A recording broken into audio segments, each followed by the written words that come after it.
Joan, 1949, Johannesburg, South Africa. Yes. What do you remember when you were a little girl? I remember a wonderful childhood. I was very fortunate. I had loving, caring parents and a big extended family, and we spent a lot of time with them. Do you remember your grandparents? Very well. My mother's parents, who lived 80 miles away in a small coal mining town called Witbank, and my mother's siblings lived there as well. And we would go there every holiday, every Passover, every Rosh Hashanah, and spend time with them. I hated going there because I wanted to be with my friends and go to shul, and that's when we got our new clothes for the holidays, and we weren't allowed to. So I saw them a lot, and my mother had 3 brothers who lived there with their families. My father's family we saw less often, but we were very close to family. Now, where did they originally come from, or are they from South Africa? All from Lithuania. Okay. My parents were both first generation South Africans. Like almost 85% of the Jews in South Africa were Litvaks. And my father's mother came in the 1894. Wow. And my other 3 grandparents came in the very early 1900s. There'd been a Boer War. They also called it the War of the English, or the War against the English, and that was ended in 1902, and that's when a lot of Litvaks came to South Africa. Now, was there a special reason why they would come to South Africa? Well, I know why they left Lithuania, obviously, Right. because of pogroms, but there was big booms in South Africa. There was gold and diamonds, and also there was a very big ostrich feather industry. And obviously people from the shtetl came and encouraged others to come and join them in South Africa. Did your grandparents ever talk about their life when they were young up in... Never. And that is why I think it's so essential that we do this for our children, because I would love to know about their life in Lithuania and their immigration and how difficult it was, how they were separated from their families, how father would come, and my father's father or grandfather, I think, came on with 2 children, and then his wife came later with some of the other children. Right, right. You know, compare our immigration to that. Ours was so easy and so wonderful compared to what they went through. Now, did those families, your sets of grandparents, families know each other back in Lithuania? You know, I like to think they did, and I keep thinking you couldn't move around easily. So obviously you married somebody from the same shtetl or the shtetl next door. Right. But I don't know. I don't have an answer to that. Let's move forward now. You're a little girl. Tell me, what was your life like? What did you do for fun? What did I do for fun? I had wonderful girlfriends, and we spent a lot of time together. We played a lot of imaginative games, which is what I really wish kids could still do today. Post office and school. And we'd create our own little library. It's funny that I became a librarian in the end, but so those seeds were sown when I was very young. Right. Played a lot of sport, tennis, and just had a really wholesome, wonderful life. We were very, very fortunate. Tell me about your parents. Now, what did your dad do? My dad was an attorney. He was about 38 when he got married, so he was much older, but it was very established, and he's really one of my heroes. Love my dad. He lived to a wonderful age of 92 and was hardly sick a day in his life. And he had the best sense of humor, and there's not a day that goes by where we don't quote one of his jokes or I say something about my father. He was a wonderful man. Do you have one of his jokes you could tell us? Well, funny enough, we were talking about it last night. He was talking about a Jewish man who was swimming in the ocean and was a lifeguard saw he was kind of struggling, and he ran out to get him. He swam out in the ocean to get him, and as he picked him up, he said to the little Jewish man, "Are you comfortable?" And the man said, "This is not the time to talk business." And we laughed that every time I hear somebody say, "Are you comfortable?" I think of my father's joke. Right. And my mother was such a lady. She'd hear him tell these jokes over and over again, and she'd laugh every time. My mother, on the other hand, was a wonderful woman in every respect. She's loved by everybody. Wherever she is, everybody loves her. And honestly, whenever people compliment me about something I do or I say or I make, I always give credit to my mother, because she taught me everything I know. Right. Now, what was your Jewish life like in South Africa? And compare it to what Jewish life Well, is that's like a here in good the question States? because we were all Orthodox. Lithuanians were all Orthodox. But we were non-practicing Orthodox. You either belonged to an Orthodox shul or you belonged to a Reform shul. The German Jews started the Reform shuls, and really, as far as I remember, only German Jewish South Africans belonged to the Reform. So we all belonged to the Orthodox, but we weren't Orthodox. Right.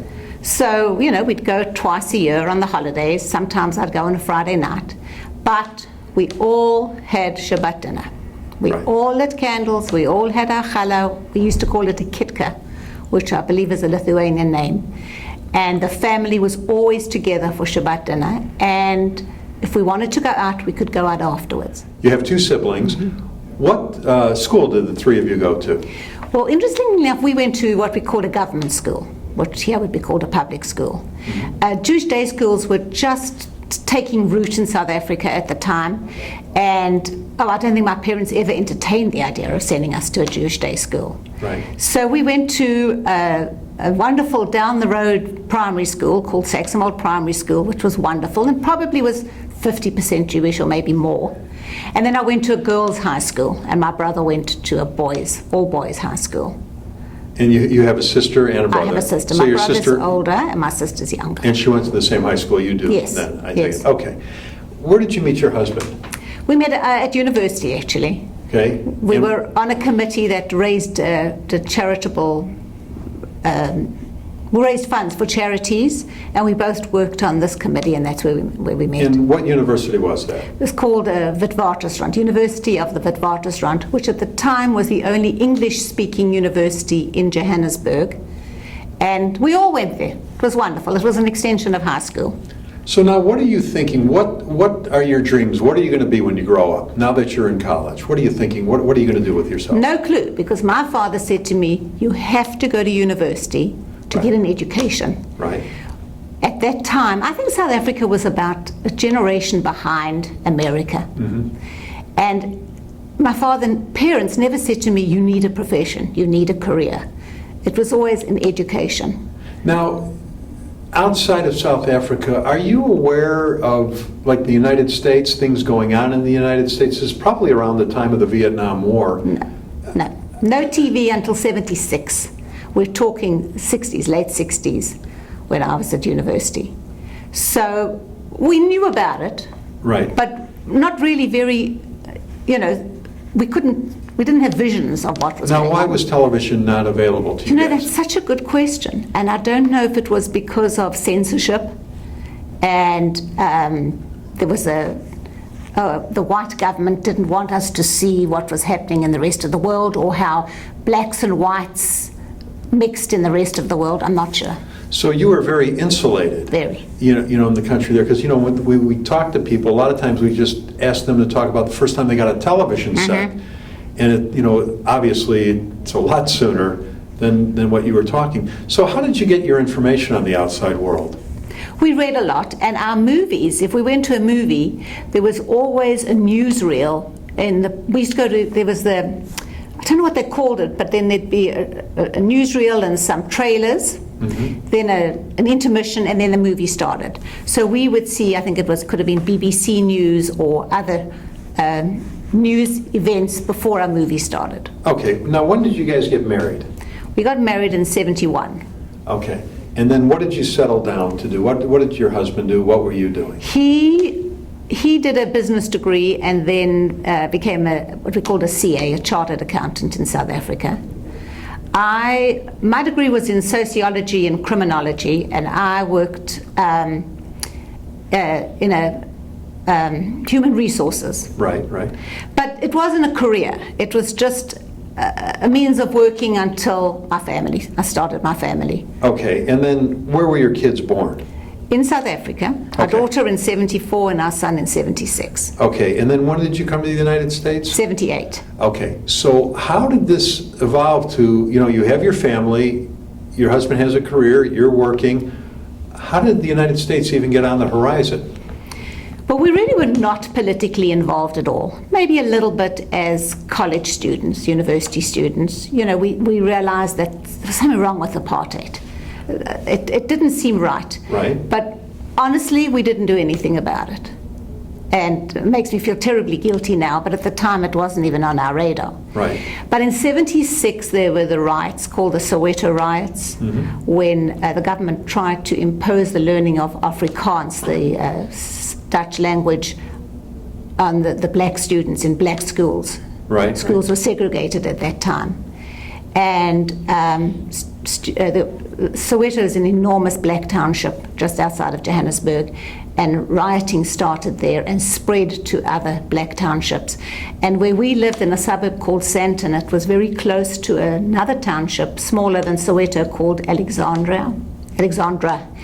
And we were petrified. We had our daughter, and I was pregnant with our son, and immediately packed up everything and went to live at my parents' house because they were further away from the townships and the rioting.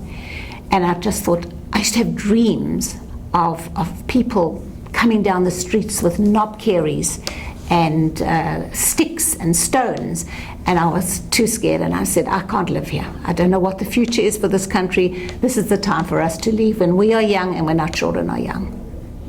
And so how did the United States get on your list? You know, I often say we could have gone anywhere. We could have been happy in Australia, maybe in Israel, but Boris's brother lived in Toronto, so we went on a big visit, and we went to a few cities in the United States and to Toronto. Now, did you take your children with you? No. Okay. We went for weeks. My parents looked after our children. So even that, though, how difficult was that, leaving your kids for 4 weeks to go on the other side of the world? We had to do it. We had to do it because we knew that we had to leave there, and we had to see. We were fortunate in that we could go and visit and see where we wanted to go. So Toronto wasn't an option because my sister-in-law at the time said, I don't know if I can grow old in Toronto. So I thought, we're going to move here for them, and then they're going to move on somewhere else. So that ruled out Toronto. And then honestly, it was wherever you could get an opportunity. And it happened to be in Dallas. And how did that opportunity come about? There were probably 20 South African Jewish families in Dallas at the time, and we were connected with some of them. And somebody knew somebody who would go into, who would offer Boris a position. And that's how it happened. Now, how do you come home? And so did you come down to Dallas when you were in Toronto? I don't know. I think it was the next visit. That visit was also kind of looking around. We went to Vegas and California and New York, you know, all the hot spots. And then a year later, we said, okay, now this is a serious visit to find somewhere to emigrate to. And then we did go back to South Africa, and you know, I've got to credit my parents. They never said, oh, please emigrate, you must go, it's the best thing you could do. But they never stopped us. They knew what we were doing. And while they didn't encourage us, we just knew that they felt it was the right thing for us. Okay. Now you make the decision to come here. How did the two of you tell your families that we're about to go to the United States? They must have sensed it. I don't even remember, you know, the actual conversation telling them. It must have evolved. It was harder to tell our friends. And because we had to put our house on the market, we wanted to sell our house, but we weren't quite sure when we were leaving, and we had to make up stories about where we're going, where we're staying, and it was a very, very sensitive subject at the time. Now, Boris, did he have a firm position waiting for him then? Yes, he did. Okay. Okay. What company was that with at the time? It was a furniture import company. Okay. Okay. So now it's 1978. You're packing up your small children. Did they have any recollection of this move, or were they just too young? I don't think they could have. No, I'm sure not. Okay. So they really don't have the knowledge of their history of being back in South Africa. Not at the time, but I've been here 34 years. Right. I've been back 34 plus times. My husband always laughs and says, she lived here 34 years, she's been back 34. It's actually more than 34. The year my father passed away, I went back. A couple of times my mother was ill, and I made extra trips back. And for the first probably 12, 14 years, I would go back every summer with the children. Okay, and then you would take them to all the places and everything, you know, and show them. And they'd be with the family. Right. And that was the best thing. I don't regret that for 1 minute. Did any more of your family come to the States? My brother originally immigrated to Israel, and then went back to South Africa, and then he and his family emigrated to San Diego. Okay. How did you find the Jewish community here compared to the Jewish way of life back home? Different. It's still different. For example, we went to, unfortunately, a funeral the other day. And I was telling my daughter how different funerals were in South Africa, and still are today, than they are here. And it's interesting, after 34 years, I'm still getting used to the changes. Well, how is that funeral different? Well, in South Africa, you would have a small service in, I think, a room that they call the OHEL, O-H-E-L. Mm-hmm. And then you'd carry the body to the grave. But what they do is they would call up all the men, six or eight men at a time, probably 6, to carry the coffin to the grave. And depending on how many men were there, that is how many stops were made with this coffin. So if there were a lot of men, the rabbi had a list of the names, and he'd call up 6, and they'd carry it and maybe just walk 10 yards. Call up another 6, and it would go another 10 yards. And the reason for this is they're delaying the actual burial.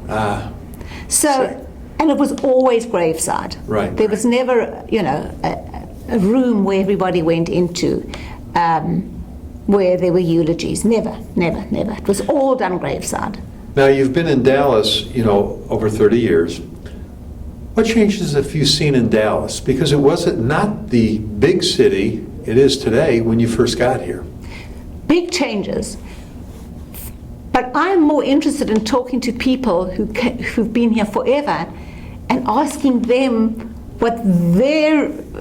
how they feel about how Dallas looks today. Right. And in fact, I was with a friend the other day who was born here and lived here her life, and I said, please take me to South Dallas where the Jews used to live. I want to see what Jewish life was like in South Dallas all those years ago. So how do you see the culture in the Jewish community compared to how you were raised? I think what is unique about South African Jews is we were all very Jewish, and we were all very Zionist. Israel was such a part of our lives. All my friends, I can't talk for all young South Africans, but we were all in a Zionist youth group. And just loving Israel and wanting to go there was just part of who we were. For example, when the Six-Day War broke out, right. I was at university at the time, and friends of mine, male friends, not women, were called up to serve in volunteer positions. And I will never forget that scene at the airport. We went to see them off. But there wasn't any question about it. Israel was our country.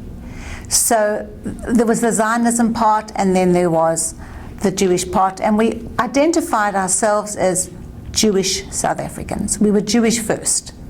Right. I never felt truly South African, but I was a Jewish South African. And do you think your children had the same feelings you had, or just because they were raised here in Dallas, that it's been different for them? Well, interestingly enough, our daughter in her final year of college wanted to go to Israel, and she finished her degree at University of Jerusalem, Hebrew University, and then stayed on for another 6 years. So she must have got the love of Israel from us. Tell me about your son. Our son had a bar mitzvah. He went to Jewish day school. Now that's interesting. Our daughter did not go to Jewish day school. Okay. She went to public schools. Right. Our son went to a Jewish day school until his bar mitzvah, and then went to public school. But he did the teen tour when he was in, I think it's 10th or 11th grade, and he went to Israel, had the most wonderful time, and said he can't wait to go back, and he's never been back. So, 2 children, same family, same parents, now, different outcome. For you and your husband coming here, what was the big culture shocks for you? Well, I'll tell you what for me was a culture shock was I had this degree, a Bachelor of Arts degree, no career, no profession. And when we came in 78, it was just after American Airlines and I think J.C. Penney headquarters had moved here. And they used to have all these newcomer groups, and they'd invite all the women to the groups. And a friend and myself, she had also come at the same time. And our children went to one of these meetings, and everybody introduced themselves as Mrs. Joan Gremont. And I thought, Mrs. Boris Gremont. And I thought, I'm called by my husband's name. No, that's not what I'm going to do. And then they asked, well, what does your husband do? And I suddenly realized I have to get a profession. Right. And it was after that I went to University of North Texas and did my library science degree, because I knew I had to be somebody in my own right. And so what did you get into?